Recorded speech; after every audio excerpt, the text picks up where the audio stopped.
지극히 높은 곳에서는 하느님께 영광, 땅에서는 그분 마음에 드는 사람들에게 평화. 사랑하는 신자 여러분, 성탄 대축일을 맞아 가톨릭 교회가 보존해온 풍요로운 성탄 전례의 신비를 나눕니다.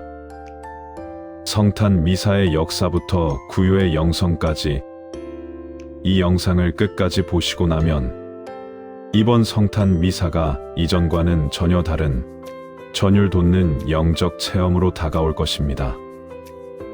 이제 그 신비의 여정을 시작합니다. 어둠을 뚫고 오신 영원한 빛.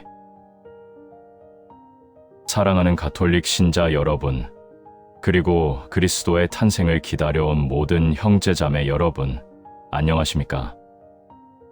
1년 중 가장 설레고 기쁜 축제, 바로 성탄절이 다가왔습니다.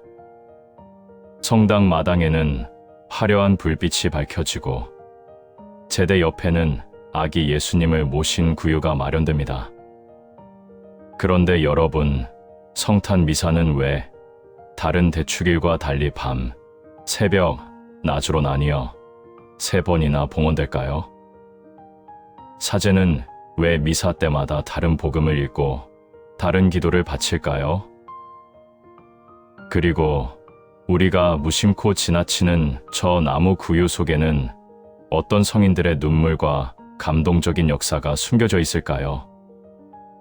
오늘 우리는 단순히 쉬는 날로서의 크리스마스가 아니라 가톨릭 전례가 보존해 온 2000년의 신비, 그 깊은 속사를 들여다보려 합니다. 교리와 역사를 바탕으로 여러분을 로마의 고대 성당들과 성 프란치스코의 숨결이 살아있는 그레치오 동굴로 초대합니다. 성탄 3대 미사의 역사, 로마 교황 전례의 발자취. 성탄의 역사는 우리가 생각하는 것보다 훨씬 역동적입니다.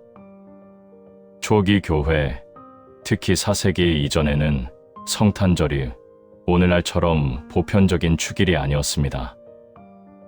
동방교회에서는 주로 주님 공연 대축일에 방점을 두었죠. 하지만 로마 교회는 12월 25일을 주님의 탄생일로 고정하며 전례를 발전시키기 시작했습니다. 성 레오 대교황 시대 5세기 중반까지만 해도 성탄 미사는 오직 한 대뿐이었습니다. 바로 12월 25일 낮, 로마 신앙의 중심인 성 베드로 대성당에서 교황이 집전하는 미사였죠. 이것이 오늘날 우리가 드리는 난 미사의 원형입니다. 베드로 사도의 무덤 위에서 온 세상의 구원자가 오셨음을 선포하는 장엄한 예식이었던 것입니다. 하지만 431년 교회사에서 아주 중요한 사건이 일어납니다. 바로 에페소 공의회입니다. 여기서 교회는 마리아님을 단순히 인간 예수의 어머니가 아니라 하느님의 어머니라고 공식 선포합니다. 로마 신자들은 이 승리를 기념하며 에스킬리노 언덕에 장엄한 성모 마리아 대성당을 건설합니다. 신자들의 열망은 여기서 멈추지 않았습니다. 그들은 베들레헴 성지에 갈 수 없는 아쉬움을 달래기 위해 성모 대성당 옆에 베들레헴의 탄생 동굴을 본뜬 구유경당을 짓습니다. 그리고 한밤중에 이곳에 모여 베들레헴에서 행해지던 밤샘 기도를 로마식으로 재현하기 시작했습니다. 이것이 바로 우리가 가장 사랑하는 성탄 밤 미사의 기원입니다. 칠흑 같은 어둠 속에서 빛으로 오신 주님을 맞이하는 감동적인 전례가 이렇게 탄생한 것입니다. 그렇다면 새벽 미사는 어떻게 생겨났을까요? 여기에는 흥미로운 정치적, 지역적 배경이 숨어 있습니다. 로마 팔라티노 언덕 아래에는 성녀 아나스타시아 성당이 있었습니다. 당시 로마를 통치하던 비잔틴 동로마 제국의 관리들이 주로 머물던 왕궁 근처였죠. 12월 25일은 원래 성녀 아나스타시아의 순교 기념일이었습니다. 교황님은 밤 미사를 마치고 난 미사를 드리러 성 베드로 성당으로 가는 길에 이 비잔틴 관리들을 존중하고 격려하기 위해 이 성당에 들러 짧은 미사를 봉헌하셨습니다. 시간이 흐르면서 성녀를 기리는 미사는 점차 동트는 새벽에 오시는 그리스도를 묵상하는 전례로 바뀌었고, 이것이 오늘날의 새벽 미사가 되었습니다. 세 번의 미사, 세 가지 신비. 밤 미사의 핵심은 역사성입니다. 복음은 루카 복음 2장 1절부터 14절을 봉독합니다. 그 무렵 아우구스투스 황제에게서 칙령이 내려로 시작하는 이 말씀은 예수님의 탄생이 꾸며낸 이야기가 아니라 인류 역사 안에서 실제로 일어난 사건임을 선포합니다. 하느님, 이 거룩한 밤을 참빛이신 그리스도의 광채로 밝혀주셨으니 이 기도는 어둠 속에 헤매던 인류에게 신성의 빛이 들어왔음을 감사하는 기도입니다. 우리는 밤 미사를 통해 우리 삶의 가장 어두운 구석, 절망과 고통의 밤에도 주님은 반드시 찾아오신다는 희망을 배웁니다. 동이 트기 시작하는 새벽, 전례의 주인공은 목자들입니다. 복음은 루카 복음 2장 15절부터 20절을 따릅니다. 천사들의 소식을 듣고 자, 베들레헴으로 가서 일어난 일을 보자 며 서둘러 떠난 목자들의 순수한 신앙을 묵상합니다. 성녀 아나스타시아의 흔적으로 비록 성탄의 기쁨에 가려졌지만 예물 기도 등에서 성녀의 전구를 청하며 고난 속에서도 믿음을 지킨 이들을 기억합니다. 새벽 미사는 우리에게 묻습니다. 주님을 뵙기 위해 당신은 목자들처럼 서두르고 있습니까? 당신의 마음속에는 이미 구원의 새벽빛이 밝았습니까? 성탄 전례의 정점은 난 미사입니다. 여기서는 더 이상 구유나 아기, 목자들의 이야기가 나오지 않습니다. 대신 가장 깊은 신학적 선포인 요한복음 1장 1절부터 18절이 울려 퍼집니다. 한처음에 말씀이 계셨다. 이 말씀은 아기 예수님이 단지 2000년 전의 인물이 아니라 세상이 창조되기 전부터 계셨던 하느님의 외아들이심을 선포합니다. 하느님이 인간이 되셨다는 이 경이로운 사건은 우리 인간의 가치를 하느님의 수준으로 격상시켰습니다. 난 미사는 이 장엄한 구원 계획의 완성을 찬미합니다. 성탄 8부, 끊이지 않는 8일간의 기쁨. 성탄은 12월 25일 하루로 끝나지 않습니다. 가톨릭 교회는 이 신비가 너무나 거대하여 단 하루에 다 담을 수 없기에 8일 동안 대축일처럼 지내는 성탄 8부를 지냅니다.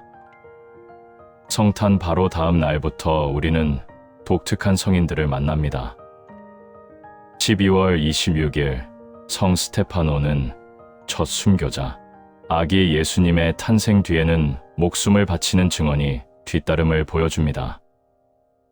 12월 27일 성 요한 사도는 사랑의 사도, 육화하신 주님을 가장 깊이 이해한 제자를 기억합니다. 12월 28일 죄 없는 아기들은 헤로데의 칼날에 희생된 아기들, 오늘날 고통받는 무고한 이들을 잊지 말라는 메시지입니다.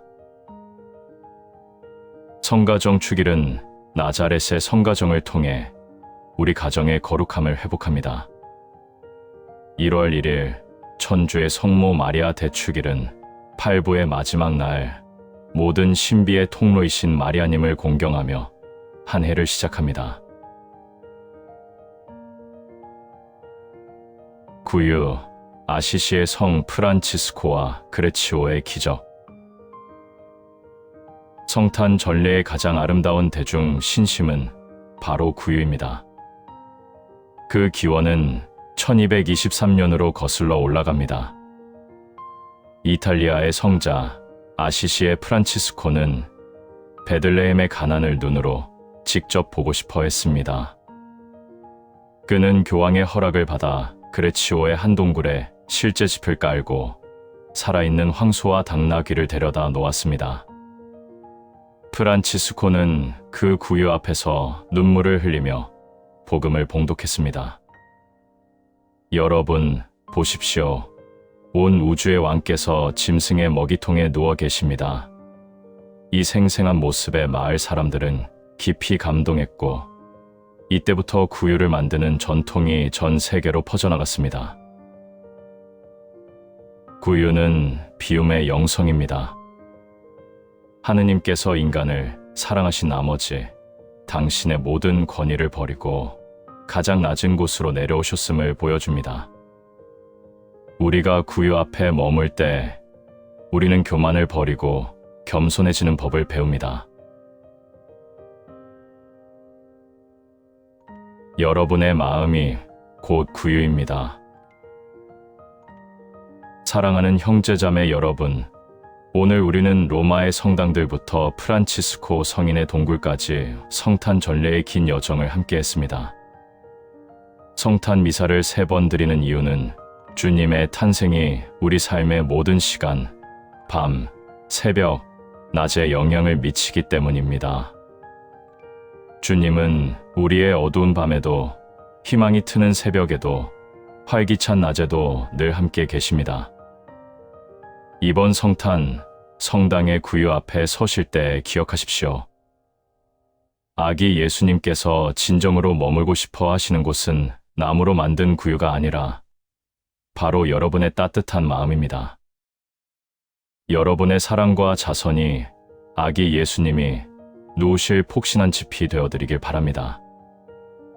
복된 성탄 되십시오. 성탄 축하합니다.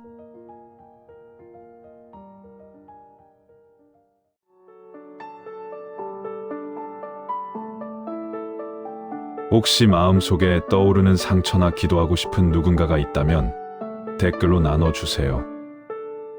당신의 이야기를 통해서도 분명 하느님의 은총이 흘러갈 것입니다.